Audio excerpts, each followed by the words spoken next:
Hi guys, Steph here. Okay, so today we've got for you a very handsome fountain pen. Now, some of you who watch regular, you would have seen the pen here. There you go. Comes in the original box, but as you can see there, as always, a little bit tired. You can also very briefly notice that the cap rings there are actually loose, so I had to work on them as well. So it just needs a little bit of TLC.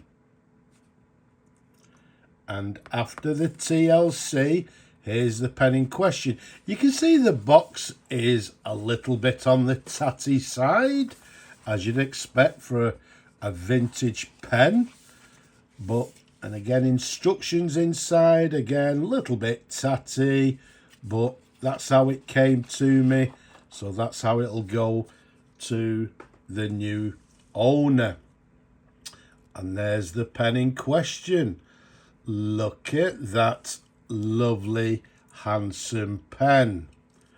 What we've got for you is a Swan Leverless. This is the 2060, made by Mabie Todd Co Ltd, made in England. The size of the pen capped 138 millimeters capped. Around the diameter, it's a lovely 12.5 millimeters in diameter. Now, at this particular period, 1940s, Swan, as you can see, made the pens in this, what we term as a torpedo shape. Now, I think I've actually shown you this pen before, but this one has rather an interesting nib, which I'd like to show you. But, as I say, if we show the barrel imprint, it's what we term as a Swan Leverless, as it says there, made in England. Okay, in lovely condition, as you can see. To the bottom somewhere, let me have a look over the camera. I think there it is. You can see the model number 2060, and you can also see it's got this knurled knob to the bottom of the barrel there, which is how we fill the pen, and we'll show you that in a moment. As I said before, you may have seen briefly the cap rings were actually loose.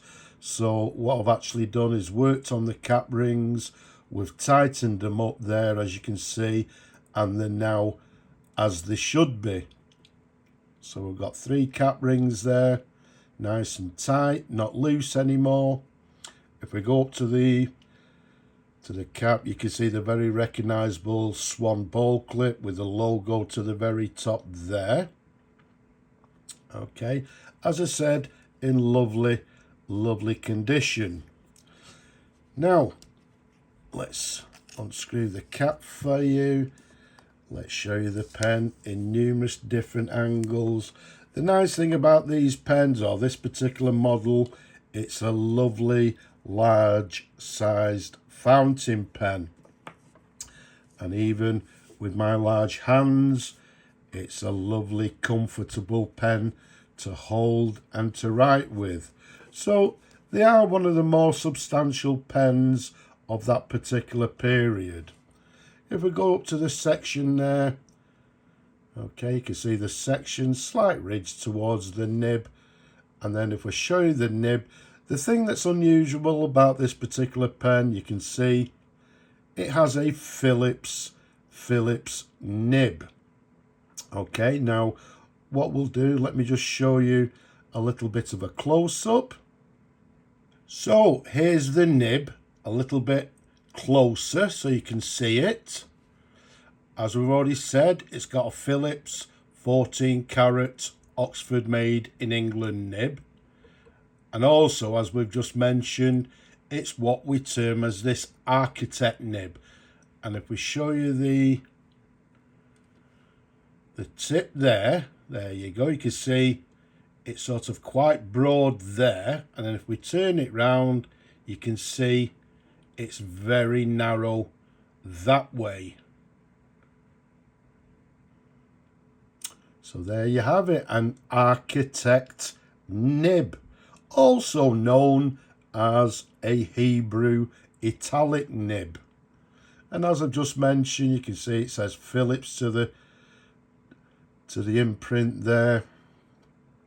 Again, let's show you the feed, nice and clean underneath there. Now, who made the Phillips nibs?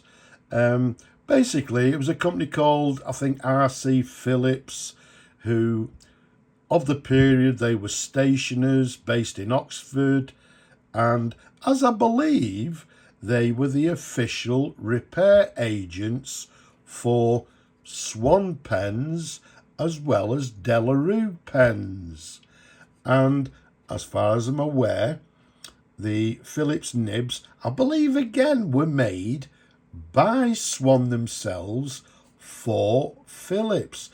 Now there's a couple of questions, I ask myself, why would Swan make nibs for somebody else, i.e. Phillips?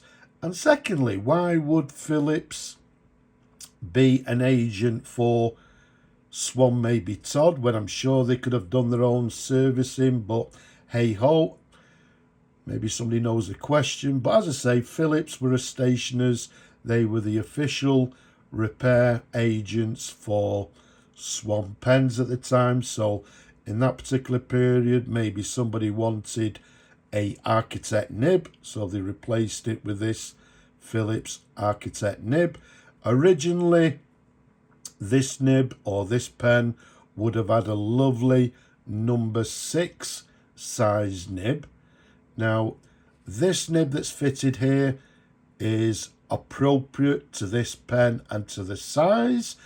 If I show you these nibs here, there you go. From the left, we've got a number 1, we've got a number 2, a number 4, and then to the right, we've got the Phillips nib, and as you can see, it's much larger than the others.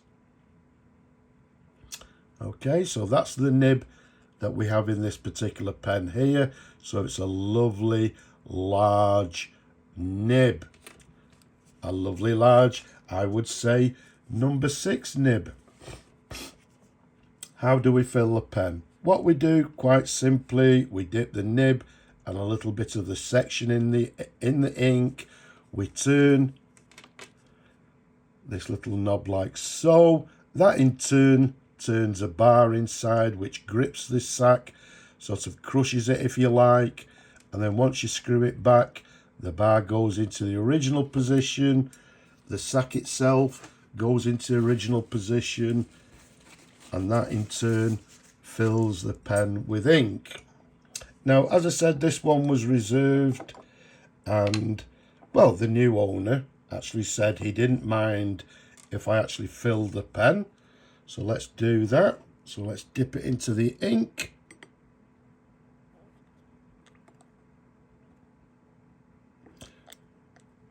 Okay, looking over there, I can see bubbling going on in the ink. So I'm just going to do it just simply once in this particular instance because it's just for a writing sample. Let's bring some paper and let's see how the pen writes. So what we've got is a Swan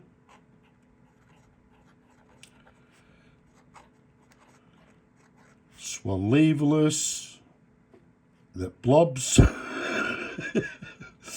Don't you just love it when that happens? So the model number on this one is the number 2060. Okay, now why is it blobbing, you may ask? Well, the reason being is that I fill the pen with ink. In these particular pens here, they actually take a large sack that fits the whole barrel. And again, what's actually happening is the heat in my hand here and the heat sort of on the pen itself has expanded, extracted a little bit of air inside. And I think what you'll find, because we've just filled it, we'll get them 2 little blobs there. But made in England.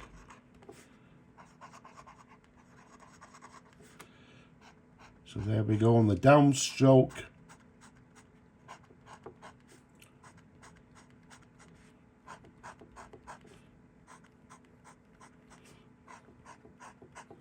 So on the downward stroke, you can see we're actually getting, yeah, a sort of a finer line on the downward stroke as opposed to the cross stroke.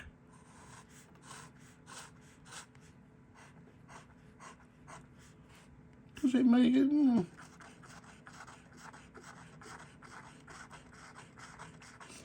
There we go. Does it? Yeah, you can actually see the difference.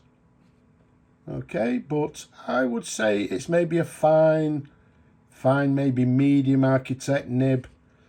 But as I say, if you can excuse the blobs there. But there you go, you can see that what I'm actually showing you is actually what happens. But I'll test the pen, and what we'll do, we'll make sure that, okay, so it's only the initial fill. Okay, so if I keep doing that, you can see the air that was inside the sac has been expelled.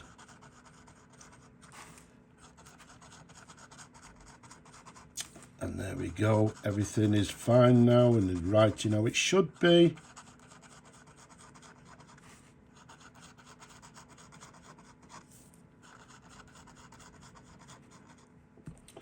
So there we have it. So you can see the writing sample, and basically you can see what happens. In effect, what we could also do with this particular filling system, you could actually fill the pen up, give it a couple of turns, and then while the nib is still in the ink, just expel a little bit of ink, and that will expel the air inside as well, and hopefully prevent these little blobs. But once the air has been expelled, we've got rid of these couple of blobs. As you can see there, the pen will write very happily afterwards. But okay, I'm going to leave. I'm not going to edit it. I'm going to show you what actually happens. As I always tell you, what you see when I test the pens, I test them with you people. If there's any problems, I adjust them afterwards, but you see exactly what I see. So there we have it, the Swan Leverless pen, fitted with that architect or Hebrew italic nib, in gorgeous condition, a very handsome pen indeed. I hope you've enjoyed looking at the pen as much as I enjoy showing them to you people. Don't forget, down below leave a comment. Also down below, give the video a thumbs up if you will, and don't forget to subscribe. But for me and this gorgeous handsome pen, I'm just going to say Slavo Ukraini and bye bye for now.